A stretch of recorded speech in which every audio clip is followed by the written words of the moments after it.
Okay, I'm back. So, developing growth mindset explores the essential strategies for fostering a growth mindset. I think you're already familiar with the word growth mindset and enhancing self-efficacy among students who have historically struggled academically. So, by understanding the psychological underpinnings of learning and applying targeted educational interventions, educators can empower low achieving learners to overcome challenges, embrace learning, and achieve their full potential. So, we delve into practical approaches that create supportive classroom environments that emphasize effort and progress and build a resilient attitude towards academic tasks. So for the objectives, first, we delve into the definitions and interconnections of growth mindset and self-efficacy, examining how these psychological constructs profoundly influence learning behaviors, academic persistence, and overall student success.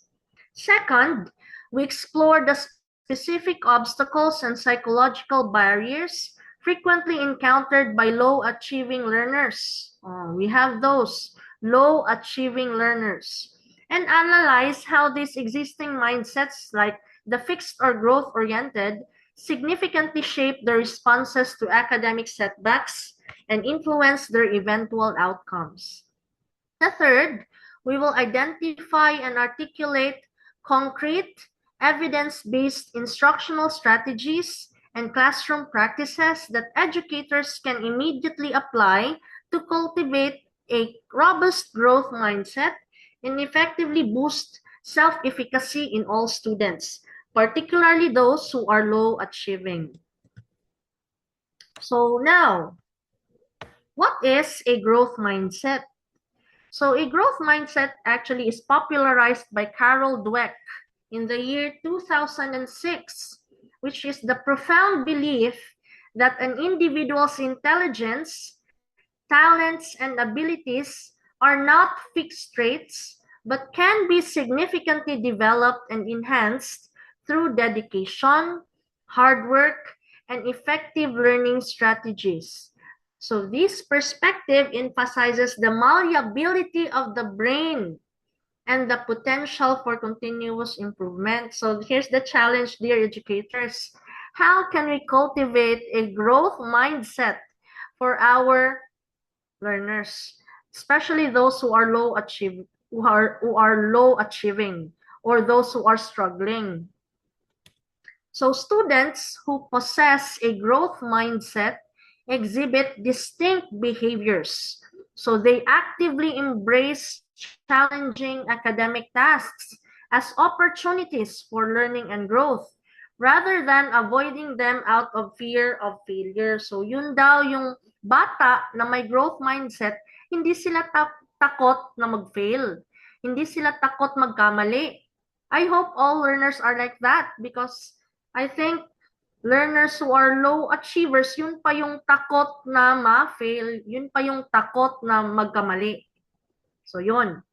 So when confronted with setbacks or difficulties, they demonstrate remarkable persistence, viewing obstacles as temporary hurdles to overcome through increased effort and refined approaches. So moreover, they eagerly seek out constructive feedback, understanding that it provides invaluable insights necessary for their ongoing development. So ngayon, how can we cultivate the growth mindset to our learners? But the question is, are teachers also having having that growth mindset? Baka yung teacher mismo is not open to failure. Baka yung teacher mismo is not open to new ideas. Baka yung teacher mismo is hindi open to constructive feedback from their colleagues and their school head. So, meron yun. No? Sa schools, meron yun. Yung parang ayaw na sabihan kasi ano 20 years experience na ako in teaching. Magaling na teacher ako. So, hindi na ako pwedeng magkamali. So, ganon. So, I think before natin i-teach sa students yung growth mindset, we educators should actually have that growth mindset first, no? Then, why growth mindset matters for low-achieving learners? So, for low-achieving learners, cultivating a growth mindset is particularly transformative. Extensive research, including studies by Yeager and others on 2019, consistently demonstrate that growth mindset interventions lead to measurable improvements in academic performance, including higher grades and increased persistence, especially among students who have historically struggled.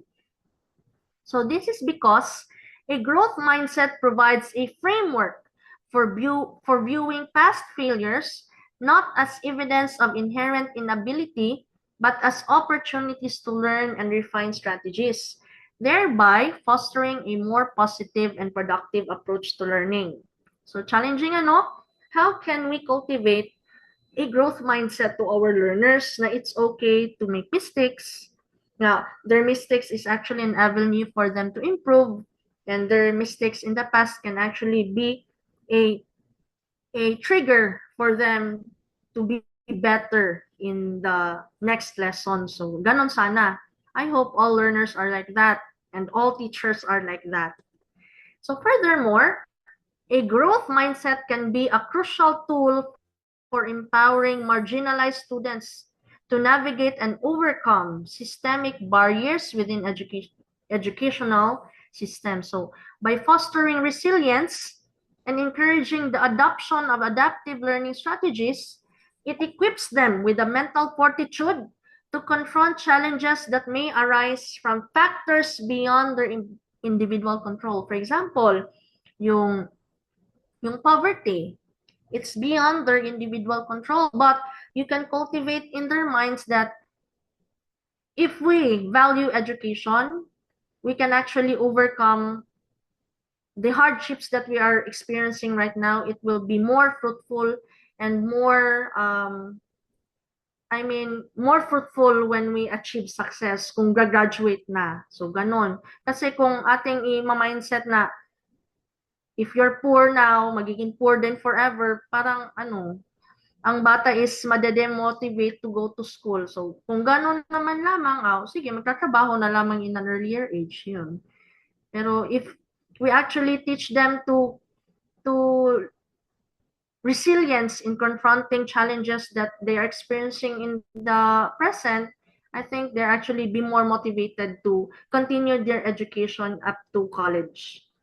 So this helps shift the narrative from individual deficit to a focus on effort, strategy, and systemic support. Yung nga sa ALS, yung ALS, I've encountered and interviewed a 70-year-old male, a resident here in our division. So he said na nag-enroll siya sa ALS kasi he doesn't want na mamamatay daw siya na hindi marunong magbasa. O, ganon. So, in the past kasi daw, hindi na siya nag-aral kasi, yun nga, mahirap. And he was actually thinking of providing na for the family at a young age. Kaya ganon. And in the later years, parang parang di ba may election, ganon. Parang ayaw niya na maging, bounded lang siya to the idea na hindi na talaga siya makakabasa until mamatay, simba ko, until mamatay. So yun, he enrolled in the ALS to hone his reading skills at nakabasa naman talaga si tatay. Kaya ganon. Then, understanding self-efficacy. Ano ba yung self-efficacy? So, according to Albert Bandura, I know you're very familiar with this, especially for those taking up education, Albert Bandura, who first proposed the concept of self-efficacy, who emphasized its role as a key component of human agency. So he identified the four main sources of self-efficacy: mastery experiences, vicarious experiences, social persuasion, and physiological and emotional states. So understanding these sources is crucial for educators aiming to enhance students' beliefs in their own capabilities. So self-efficacy, specifically to an individual's belief in their own capacity to execute behaviors necessary to produce specific performance attainment. So in simpler terms, it's the conviction that one can successfully accomplish a particular task or achieve a specific outcome in a given domain. So this belief is highly contextual. A student might have, for example, a student might have a high self-efficacy in mathematics. Oh, marunong, magaling sa math. Merong batang ganon. Magaling sa numbers, magaling sa math, ganon. But, parang low yung confidence when it comes to reading and writing. So it depends on the bata. It depends on their perceived competence in each area. So this belief in one's own ability is strongly and positively correlated with several critical academic outcomes. So students with higher self-efficacy are more likely to be intrinsically motivated, persist longer in the face of challenges, and ultimately achieve higher levels of academic success.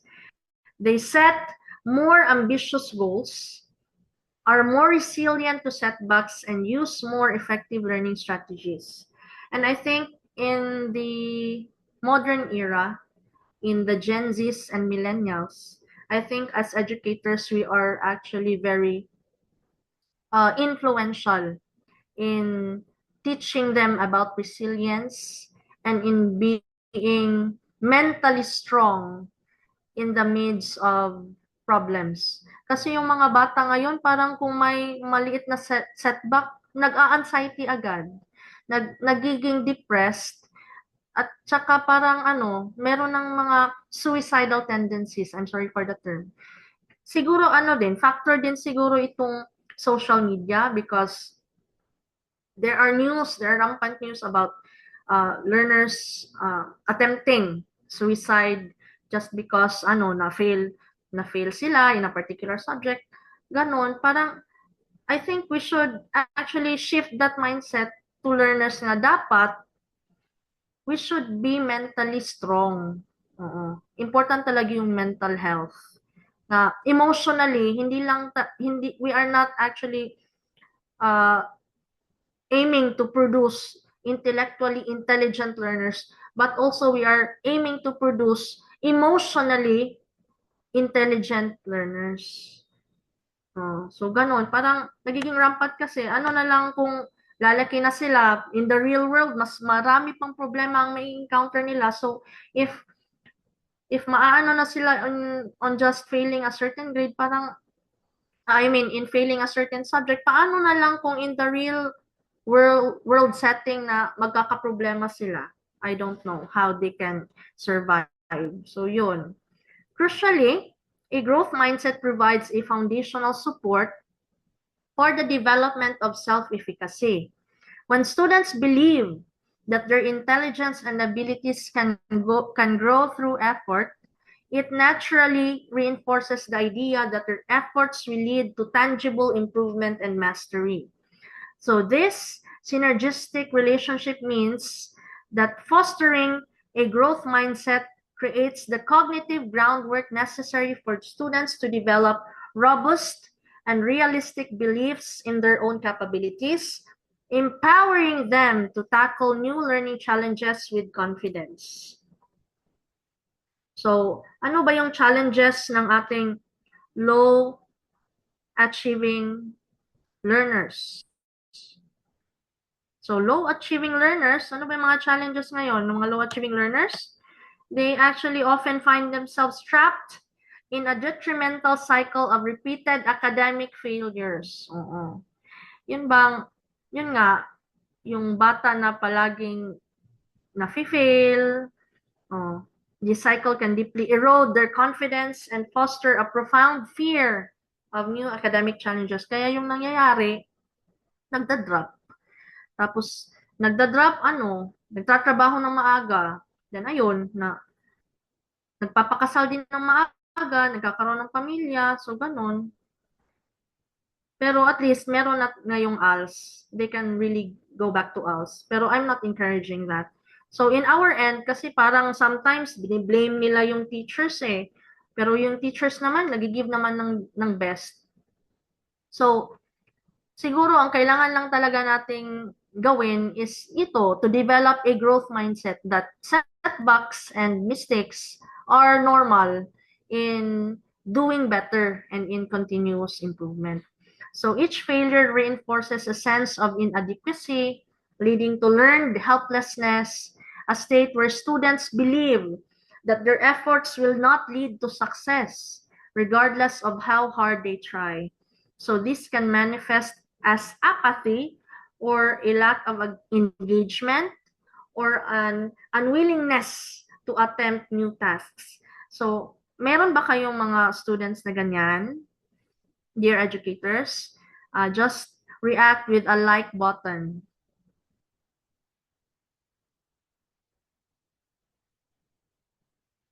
Okay? So, since it's an issue, compounding this issue, fixed mindset beliefs frequently become deeply ingrained in these students. If they believe their intelligence is static and unchangeable, so every low grade or struggle confirms their perceived lack of ability. So this belief system intensifies anxiety surrounding academic performance and leads to avoidance behaviors such as procrastination, yun nga, nagiging lazy na yung bata, skipping assignments, or disengaging from classroom activities, all in an effort to protect their self-worth from further blows. So yun nga, as teachers, we should kasi ano rin, rampant din kasi yung bullying eh. As teachers, we should avoid using the term na, ano, ang bobo mo, ganon, ang bobo. We should do away with that terms. Kasi nagiging cause yan for bullying. Tapos na-engrave yun sa mind ng bata eh, na bobo talaga ako. So wala na talaga akong chance para mag-improve. Wala na akong chance para maging bright, ganon. So yun, as teachers yun nga, we avoid those words and instead we encourage the child to actually put effort in learning. Furthermore, the absence of a psychologically safe and supportive classroom environment can severely impede the students' progress. If they fear judgment, ridicule, or further failure, they are less likely to ask questions. Oo. Hindi na yun mag-a-ask ng questions kasi alam nila na baka pagalitan na naman ako nito, baka sabihin nonsense lang yung question ko, ganon. So, these learners actually seek help from teachers or peers. So, atin sina-encourage na to seek help from us educators. Or if not, sa ano nila, close friends nila. Or as teachers, we experiment with new learning strategies. So a lack of psychological safety means they are unwilling to take the necessary risks inherent in the learning process, effectively isolating themselves from potential avenues of improvement and reinforcing their existing struggles. So creating a nurturing space where mistakes are seen as learning opportunities is paramount. Sometimes din, yung economic problems din ng bata nadadala kasi sa school. Siguro sometimes we have to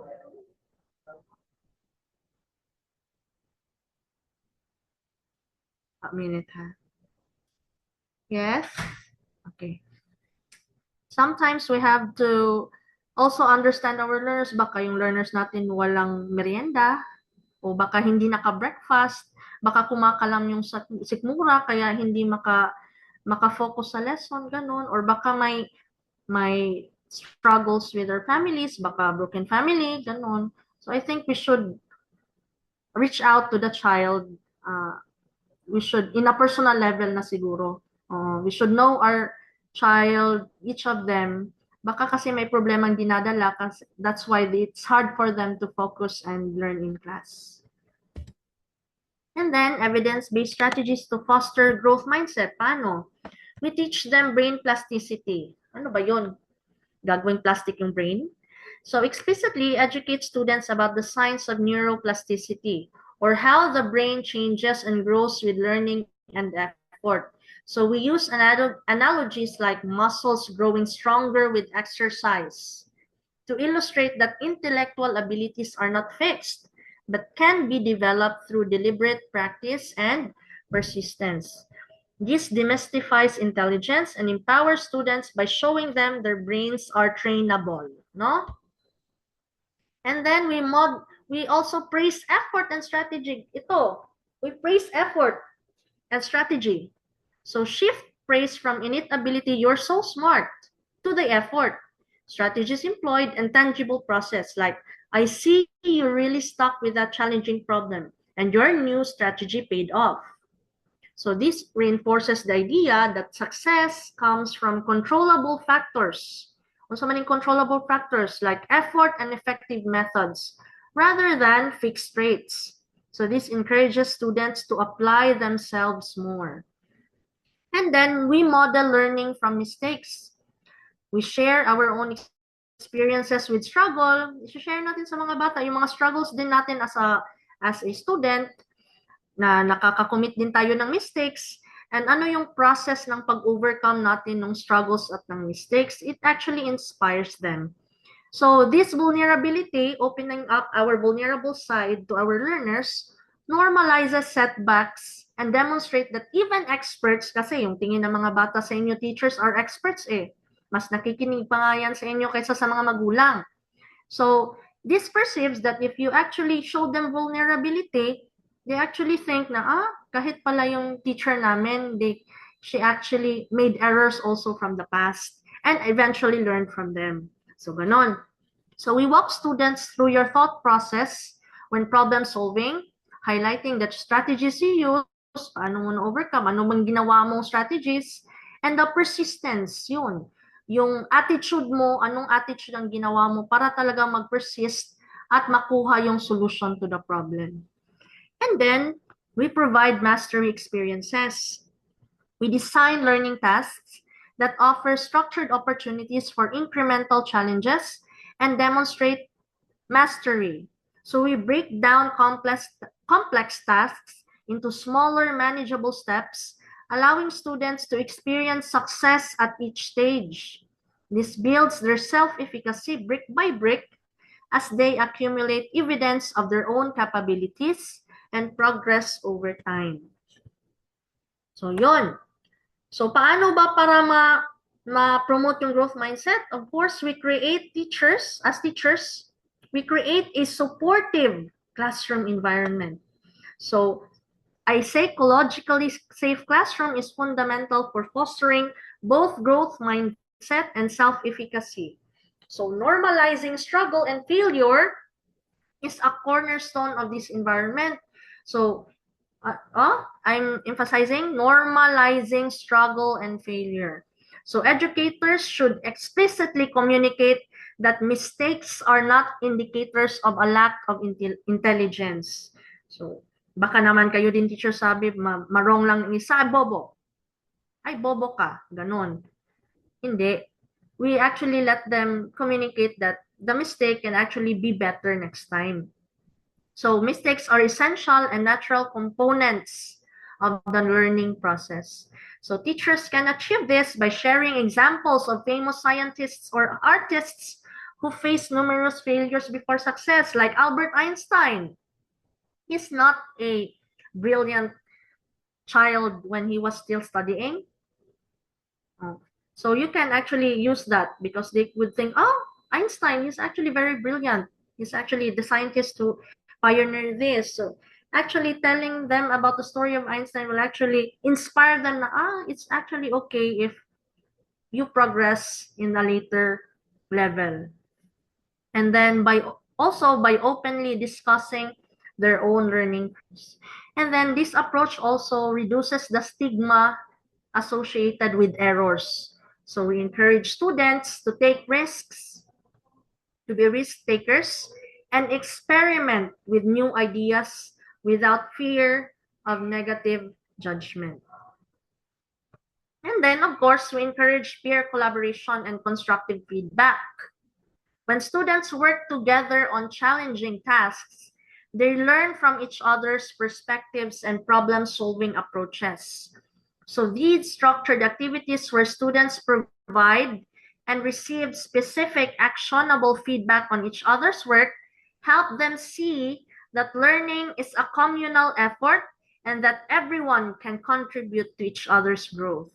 This also builds social emotional skills and a sense of community within the classroom. So that's also what you should cultivate in the rest of the learners, that it's okay if their peers actually commit mistakes, and actually it's an avenue for them who knows the lesson to help those who are struggling, pero not to the point nga when not to the point that you actually encourage cheating. It's a no-no still. And then beyond classroom instruction, we offer accessible resources like tutoring services, regular office hours, and student-led study groups, which can significantly complement students' efforts. So these resources provide additional layers of support, allowing students to seek individualized help or practice concepts in a less formal setting. Making these resources readily available and encouraging their use signals to students that support is always accessible, reinforcing their belief that sustained effort combined with appropriate help will lead to improvement. And of course, finally, framing academic difficulties within broader systemic context is crucial for preventing self-blame, especially for low-achieving learners. I think also growth mindset should not just be practiced in school. I think we should also remind our parents that positive words given to learners is also very important kasi 'di ba magbibigay kayo ng assignments, you don't know at home, sasabihin talaga ang bobo mo talaga, ganon. Parang may ganon ding sistema sa house. So I think as educators we should also remind our parents to be kind to their children and to inform them that it actually boosts confidence if praise is given more than negative feedback. Then instead of solely attributing struggles to individual shortcomings, educators should discuss how factors like curriculum design, instructional methods, and resource availability, or even societal biases can impact learning experiences.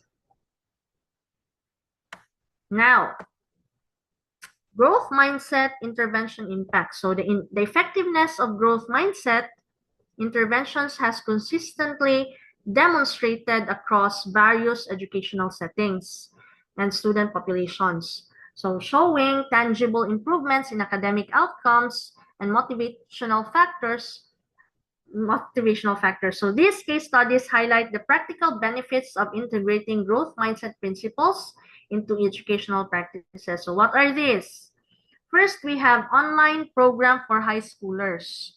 So a notable study by Yeager in 2019 showcased the impact of a brief online growth mindset program on high schoolers. So itong high schoolers, ito yung parang prone to talaga, depression, anxiety.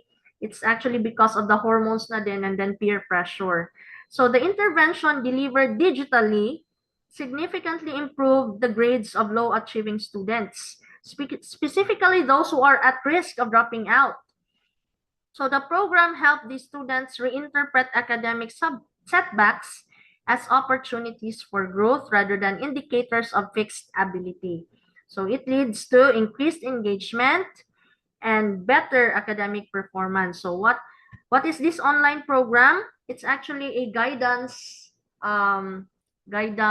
counseling program for high schoolers. Then we have motivation in special education.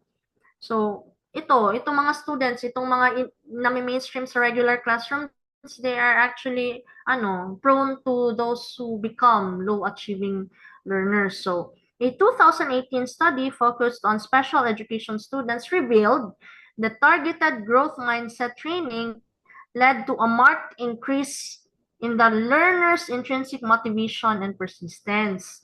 So these students who often face unique learning challenges showed greater willingness to tackle difficult tasks, and sustained effort even when encountering obstacles. A direct result of believing their abilities could improve with effort and appropriate strategies. So, yun. Next is boosting the math fluency. Research by Repuya and Esterninos explored the impact of supplementary materials designed to integrate growth mindset principles into mathematics education. So ito, parang ano talaga, hindi na ako magwa-wonder kung least learned skills ay may math. I don't know. Math is actually a fun subject. It's just the mindset and the fear of the learners na parang para sa kanila, ang hirap talaga ng math. Pero actually, it's actually a very fun and easy subject naman. So, it explores designed to integrate growth mindset principles in mathematics. So, their findings indicate the students who engage in the materials not only experience significant shift in their mindset towards math, but also demonstrated improvement in their procedural fluency. So this suggests that explicit reinforcement of growth mindset directly enhance learning and skill acquisition in specific subject areas. So yon, the summary of these three researches is that if i-cultivate natin yung growth mindset sa mga bata, if intrinsically we will try to motivate them to learn, they actually do better. Kaysa naman palagi natin silang pinapagalitan dahil nagkakaroon sila ng low grades, parang mas better if we try to shift the mindset of negativity to a more positive view. So yun, if may nagsa-struggle, we try to find the root cause. Bakit ka nagsa-struggle tong batang to? Baka it's a home factor or kung school factor man, yun yung ita-target natin kung anong dapat na intervention yung ibibigay at ilalapat natin sa bata. So ganon, it's actually very hard. I'm just telling this in this platform, parang siguro para sa inyo nakapagsabi si ma'am, parang ang dali-daling gawin yon. I know it's hard. I know it's really hard. Labi na if you are handling 30 students in one class, it's actually very difficult. However, we can, as I've said, we can shift the mindset to a growth mindset with the help of the support from peers, the support from teachers, the support from students, and even the support from their respective families.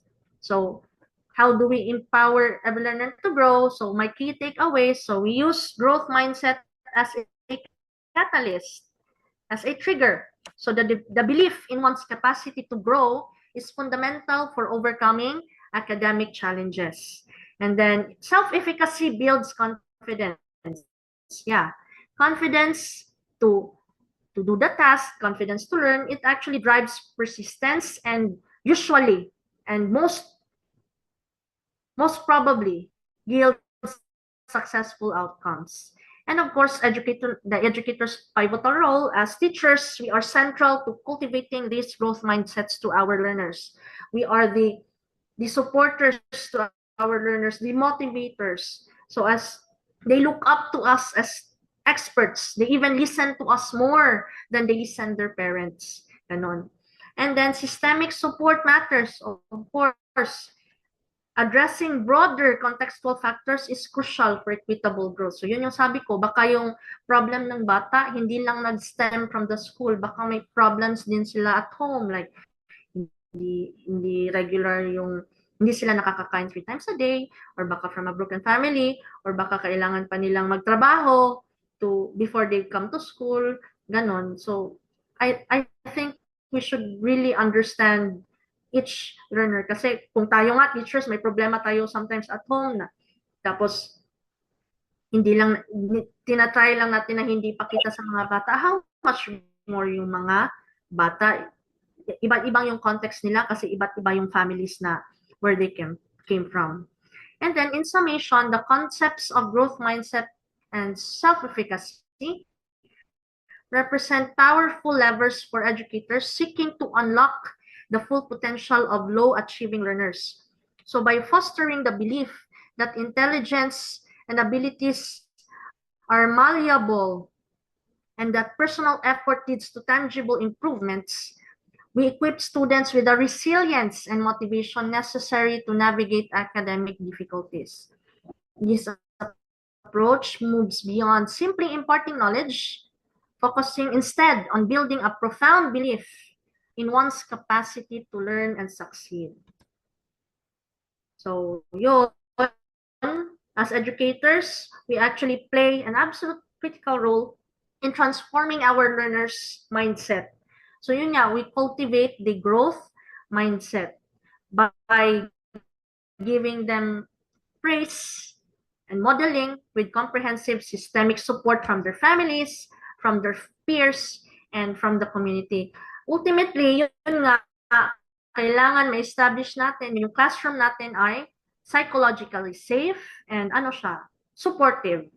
Nga struggle, mistakes, and errors are normal in the learning process, and mistakes and errors are actually triggers for them to be better in the next topics.